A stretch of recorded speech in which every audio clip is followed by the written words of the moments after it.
जय हिंद दोस्तों। आप देख रहे हैं प्रो भारत। दोस्तों, आज आपके सामने मैं एक ऐसी मज़ेदार सी वीडियो लेके आया हूँ जिसमें आप देखेंगे कि इमरान खान जो कि किस तरीके से घुटनों के बल आ चुके हैं भारत के सामने। जैसा कि आप इस वीडियो में या पहले भी देख चुके हैं कि जो 6 मार्च में पाकिस्तान के जो पीएम इमरान खान हैं, उन्होंने जब वो रसिया से वापस आए थे उसके बाद पब्लिक एक मीटिंग में उन्होंने किस तरीके से नोटों के लिए, यूरोपीय यूनियन के लिए क्या क्या शब्द बोले और भारत के खिलाफ भी उन्होंने काफ़ी अपशब्द बोले। तो वहीं आप देखेंगे कि इमरान खान ने 20 मार्च को एक और जनसभा में किस तरीके से जनसभा में के सामने उन्होंने कबूला कि हम भारत की तरह हम काम नहीं कर सकते। भारत की जो फॉरेन पॉलिसी है वो बहुत ही अच्छी है और यानी कि इमरान खान को धक्के मारा जा रहा है क्योंकि हर देश से वो भीख ले चुके हैं और अब उनको कोई भी भीख देने को तैयार नहीं है।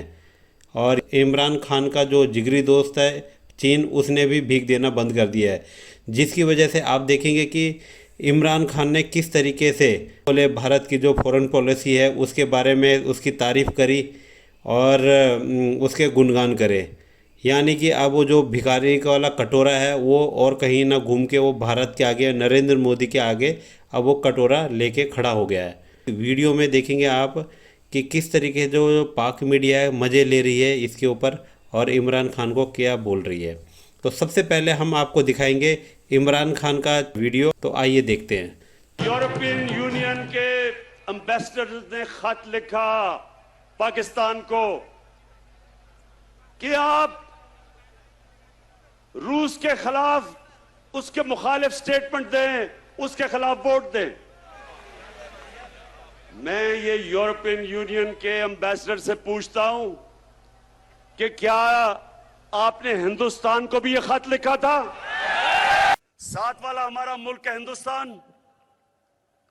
मैं आज हिंदुस्तान को दाद देता हूं, इन्होंने हमेशा आजाद फॉरेन पॉलिसी रखी। आज हिंदुस्तान उनके साथ मिला हुआ है, उनका अलायंस है। क्वाड के अंदर अमेरिका का अलायंस की हुई है और अपने आप को वो कहता है मैं न्यूट्रल हूं। रूस से तेल मंगवा रहा है जबकि सैंक्शंस लगी हुई हैं, क्योंकि हिंदुस्तान की पॉलिसी अपने लोगों की करना चाहिए कि चले जाते जाते सही कोई चीज तो मानी उन्होंने, वरना तो हमेशा से एक हम लोगों ने अपनी आदत बना ली है, हम सभी ने, मैं कहूंगी पाकिस्तानी है जो मेजोरिटी, कि हमने जो है वो भारत के साथ मुकाबले करने हैं और उसके बाद उसको बुरा भला कहना है। क्योंकि अगर हम उनसे कोई बेहतर चीज सीख लें या हम बांग्लादेश से सीख लें तो उससे हम अपने आप को ठीक कर सकते हैं। हमारे आगे बहुत से इश्यूज हैं, उसको हम सॉल्व कर सकते हैं। लेकिन पाकिस्तान का सबसे बड़ा प्रॉब्लम यही है कि हम हर वक्त मुकाबलों में लगे रहते हैं और हम कंपटीशन भी ऐसे लोगों से करते हैं जिन तक हम पहुंच नहीं सकते। अगर हम मैं कोई यहाँ पे कोई बड़ा वो नहीं कर रही कि बहुत कोई मैं भारत की तारीफ कर रही हूँ, मैं एक फैक्ट बता रही हूँ कि ना आपका इतना एरिया वाइज आप भारत जितने हैं, ना इकोनॉमी वाइज भारत जितने हैं, और ना ही उनकी तरह से हमने एजुकेशन में इतना काम किया है या बांग्लादेश की तरह हमने इतना कुछ किया है कि बांग्लादेश को मैं बहुत इंप्रेस हूँ। बांग्लादेश से अगर हम भारत की ना भी बात करें तो आप क्योंकि ऐसे कर रहे हैं, तो बांग्लादेश से हम बहुत कुछ सीख सकते हैं। वो कहाँ थे, वो कहाँ पहुंचे, तो उन्होंने इस फैसले को सही साबित किया जो 71 में हुआ कि वो हमसे अलग हुए, उस चीज को उन्होंने सही साबित किया कि देखो आज हम कहाँ हैं और तुम कहाँ हो। अगर यही चीज हमने की होती है और हमने पाकिस्तान को ऐसा बनाया होता कि भारत को हम दिखा पाते कि देखें हमने अगर पाकिस्तान बनाया था तो आज पाकिस्तान कहाँ स्टैंड कर रहा है, किस लेवल पे हमने पहुंचा दिया। लेकिन अभी तक जो कुछ हमने किया है वो बहुत ही एक जो हमारे कहना चाहिए जो पॉलिसी मेकर्स हैं, जो हमारे जितने जितने सब तो नहीं लेकिन काफी हद तक जितने पॉलिटिशियंस आए, जितनी गवर्नमेंट्स आई, उन्होंने सिर्फ अपना सोचा, ना लोगों का सोचा, ना कंट्री का सोचा कि जी हम तो चले जाएंगे। और उसके बाद कहा यही जाता है कि इन लोगों के पास बहुत पैसा है, 7 नस्लें खा सकती हैं, तो उसके बाद किस बात की लालच है। अब आप कुछ टाइम तो मुल्क को दीजिए, कुछ टाइम तो ऐसा दीजिए जिसमें आप पैसे ना बनाए, सिर्फ और सिर्फ कंट्री का कुछ बेहतर कर दें। लेकिन ऐसा नहीं हुआ, अभी ना पहले कभी हुआ, ना पीपल्स पार्टी की गवर्नमेंट में हुआ, ना नवाज शरीफ की गवर्नमेंट में कोई खास हुआ, और ना ही इमरान खान ने किया। तो अब सिर्फ एक दूसरे के ऊपर कीचड़ उछाल रहे हैं। और अब जाते जाते उन्होंने कह दिया कि जी फॉरेन पॉलिसी, तो सीधे सीधे जो है वो कुरैशी साहब के ऊपर अटैक था। लेकिन आप देखते हैं कि वो इस बात का क्या जवाब देते हैं, इसलिए कि ये बहुत हद तक ये जिम्मेदारी फॉरेन मिनिस्टर की भी होती है। हमारा फॉरेन मिनिस्टर जिस तरह से लोगों के साथ बैठते हैं, चाहे वो यूएई के एम्बेसडर के सामने जो पिक्चर्स चल रही थी वो भी सबने देखी है। बाकी कोई अगर आता है किसी और कंट्री का, हमें विजिट करने आता है, तो वो बेचारे ने अपनी अम्ब्रेला खुद पकड़ी होती है और शाह साहब की अम्ब्रेला उनके साथ के जो उनके एम्प्लॉयज होते हैं या उनके जो असिस्टेंट होते हैं उन्होंने पकड़ी होती है, तो वो नवा भी तो जाती नहीं ना हम लोगों में से। तो वो चीज एक है और हमेशा रहेगी। और इमरान खान ने तो ये भी कहा था कि मैं तो जब प्राइम मिनिस्टर बना तो मैं साइकिल पे आया जाया करूंगा। अब लग रहा है हेलीकॉप्टर से बाहर आते हुए थोड़ी घबराहट हो रही है खान साहब को, इसलिए बार बार जो है लोगों से रिक्वेस्ट कर रहे हैं कि बचा लो, लेकिन ना होता हुआ नजर नहीं आ रहा। बिल्कुल आपकी बात ठीक है। जिसे आप कहते हैं ना, हमारा और भारत का डीएनए तो एक है, हम लोग एक ही हैं सारे। मतलब ये नहीं है कि उनका जिसे वो कहते हैं ना कि वो कोई हमसे ज्यादा कोई इंटेलिजेंट है या हम उनसे ज्यादा इंटेलिजेंट है। एक ही ब्रीड है, एक इलाका है, एक ही हमारा डीएनए, एक ही सारा कुछ है। सिर्फ फर्क एक चीज का, उनके अंदर पॉलिटिकल स्टेबिलिटी है और हमारे अंदर पॉलिटिकल स्टेबिलिटी है। उन्होंने समहाउ दे मैनेज के उनके इंस्टीट्यूशंस प्रिवेल करें, हमारे यहाँ इंडिविजुअल्स प्रिवेल करते हैं। हमारे यहाँ जिसे आप कह लें कि लोग मजबूत हैं, उनका अदारा मजबूत है। तो उधर पार्लियामेंट अपना रोल प्ले करती है, हमारे यहाँ ये होता है कि पार्लियामेंट को इधर अब ये मैं जान के कर रहा हूँ किसे दिया जाता है। पार्लियामेंट को हम पकड़ के जनाब उतार बाहर मार दिया, चल तेरी कोई लोड़ नहीं सानों को, निकल एक पार्लियामेंट में। तो ये चीज है जिसे मैं समझता हूँ हमें इस चीज का नहीं करना चाहिए। अब ये बताएं, क्या हम ज्वाइन कर सकते हैं? नहीं, मैं ये कह रहा हूं कि क्या हम ये एक्सपेक्ट कर सकते हैं कि पाकिस्तान जो है और इमरान खान साहब एक आजाद खारजा पॉलिसी रख सकते हैं इंडिया की तरह, या फिर आप समझती हैं कि इमरान खान साहब से तो ये उम्मीद नहीं है? ये जो मैं आपसे सवाल कर रहा हूँ, क्या हम ये एक्सपेक्ट कर सकते हैं इमरान खान साहब से कि हम एक आजाद खारजा पॉलिसी रख सकते हैं, या कि हम इसी तरह ऐसे ही चलते हैं? नहीं सर, आप समझते हैं कि इमरान खान साहब तो जा रहे हैं, अब खारजा पॉलिसी कौन सी रह गई? या कि आप ये तस्वर देना चाह रही हैं या ये आइडिया देना चाह रही हैं कि खान साहब तो गए, खान साहब को तो अब कोई नहीं रोक सकता? तो आप ये समझती हैं कि पाकिस्तान की जो खारजा पॉलिसी है वो कभी भी आजाद हो सकती है जब हमारे लोग ही एम्पावर्ड नहीं है?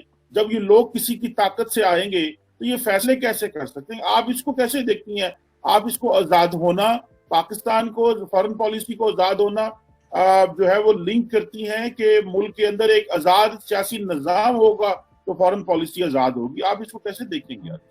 नहीं सर, आप बिल्कुल ठीक कह रहे हैं कि एक जो फॉरेन पॉलिसी है वो हमारी आजाद होनी चाहिए, अपनी मर्जी से जो गवर्नमेंट आती है वो बनाए, जैसे जिसके साथ जैसे टर्म्स रखना चाहती है और रखने चाहिए वो रखे। लेकिन प्रॉब्लम ये है कि हमारे साथ ऐसा नहीं है, क्योंकि एक तो हमारी इकोनॉमी बहुत वीक है, हम हर एक के आगे झुक जाते हैं पैसों के लिए। हमें जो कहना चाहिए कि आदत सी पड़ गई कि हम आसान पैसा हमें पकड़ने की आदत पड़ गई है, हमें काम करने की आदत नहीं रही है। हम कभी किसी से इससे पैसा पकड़ते हैं, उसको वापस कर देते हैं, उससे पकड़ते हैं, दूसरे को वापस कर देते हैं। साथ साथ हमने एक अपना माइंडसेट बना लिया है कि जी भारत हमारा दुश्मन है, और इतना बोला कि उनको भी लगा हाँ शायद ये ठीक ही कह रहे हैं। तो इंडिया में भी यही सोच जाहिर है उनको लगी होगी कि अब जब बार बार कह रहे हैं तो भरोसा कर ही लेते कि भाई दुश्मन ही समझ रहे हैं। उसके बाद आपने जो है वो हर चीज में कश्मीर कश्मीर कश्मीर डाल के, क्योंकि अगर आप कश्मीर कश्मीर नहीं करते तो यहाँ पे बहुत से लोगों की दुकानें बंद हो जाती है ना, वो जो कॉर्नर के प्लॉट वाले और वो आइलैंड वाले, वो फ्लैट वाले, वो लंदन, कनाडा, अमेरिका, यूएई, तो वो पिज्जा हट वगैरह, आपको वो पिज्जा हट कह रही हूँ, वो क्या है वो पापा जॉन्स वगैरह, तो वो थोड़ा मसला पड़ जाता। तो इस वजह से ये लोग नहीं चाहते कि पाकिस्तान के जो है वो इर्द गिर्द की जो कंट्रीज हैं उनके साथ टर्म्स अच्छे हों। वरना यूरोपियन कंट्रीज भी हैं, दूसरी कंट्रीज भी हैं, कोई अपने साथ वाली कंट्री के साथ हर वक्त नहीं लड़ता रहता। ठीक है, कभी कभार हो जाता है कुछ कंट्रीज में, मैं ये नहीं कह रही कि कहीं नहीं होता, लेकिन एक ही जगह से निकले हुए लोग जो हैं वो मुसलसल 75 साल से बस एक ही चीज के ऊपर लड़ी चले जा रहे हैं। और उसके बाद किसी की कुछ समझ में नहीं आ रहा, नुकसान पे नुकसान कर रहे हैं आप। वही पैसा जो आप कंट्री में लगा सकते थे, आप कोई डेवलपमेंट का काम कर सकते थे, आप कोई एजुकेशन में लगा सकते थे, उस पैसे से आप सारे वक्त रॉकेट बनाते रहते हैं, असला खरीदते रहते हैं, टैंक लेते रहते हैं, उसके बाद वो रॉकेट वहीं आपके सर के ऊपर ही गिर जाता है। तो वो जो है, ये तो मैं आपसे डिसएग्री करता हूँ, यहाँ पे मैं आपसे डिसएग्री करता हूँ।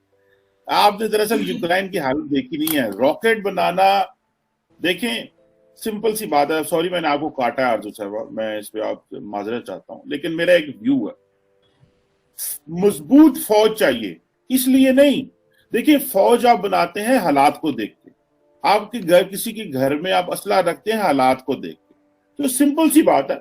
लेकिन अगर इंडिया ने वो फौज बनाई या इंडिया ने वो बनाया, रॉकेट बनाए या मिसाइल टेक्नोलॉजी ली या न्यूक्लियर वेपन्स बनाए, तो उन्होंने किया चाइना के लिए। वो कहते हैं जी हमारी पोजीशन चाइना के लिए, लेकिन सिर्फ जस्ट चाइना नहीं था, पाकिस्तान भी इसमें शामिल है। लेकिन हम कहते हैं कि हमारा सिर्फ जो हदफ है या हरीफ है वो इंडिया है, तो हमारे पास तो चॉइस ही नहीं है। आज अगर आप बताएं आपके पास न्यूक्लियर वेपन ना हो, तो क्या जिस तरह अमित शाह रोज बातें करता है वो आजाद कश्मीर ले न लें?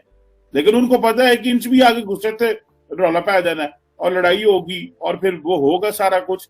तो ये जो चीजें हैं इसमें मैं आपसे डिसएग्री करता हूँ। हमारी हालत यूक्रेन जैसी होती, ये तो मैं आपसे 500% जो है वो डिसएग्री करता हूँ। बाकी आप जो मर्जी करें। नहीं, मैंने न्यूक्लियर पावर बनने के उस पर कुछ नहीं कहा। मैं जो बाकी के बिलावजह के हथियार बढ़ाते रहते हैं और आप बजाय इसके कि आप टर्म्स बेहतर करेंगे, आपको उन हथियारों की जरूरत ही ना पड़े, आपका झगड़ा ही ना हो। हमारे की एग्जाम्पल मैंने कहा, बाकी दुनिया में कहीं ना कहीं कुछ हो रही है टेंशन, ऐसा नहीं है, लेकिन हम उसको अवॉइड कर सकते हैं, बड़ी आसानी से अवॉइड कर सकते हैं। हम लोग एक दूसरे की जबान समझते हैं, एक दूसरे का कल्चर समझते हैं, एक दूसरे का माइंडसेट हमारा एक ही जैसा है, क्योंकि जाहिर उधर से यहाँ एक ही सोच के लोग हैं, तो हम उसको आसानी से कर सकते हैं। लेकिन अगर हमने ऐसा किया तो बहुत से लोगों की दुकानें, जैसे मैंने कहा, कि बंद हो जाएंगी और उनके बिजनेसेस ठप हो जाएंगे और वो कहेंगे लो जी अब हम किस बात का फंड लें, कि किससे डर लग रहा है, क्योंकि वो तो डराने वाले तो डरा ही कोई नहीं रहा, लेकिन वो अभी भी कोई खास नहीं डरा रहे होते। और अगर वो डराएंगे तो सर 4 जंगें हम हार गए, सारे हथियार होने के बावजूद।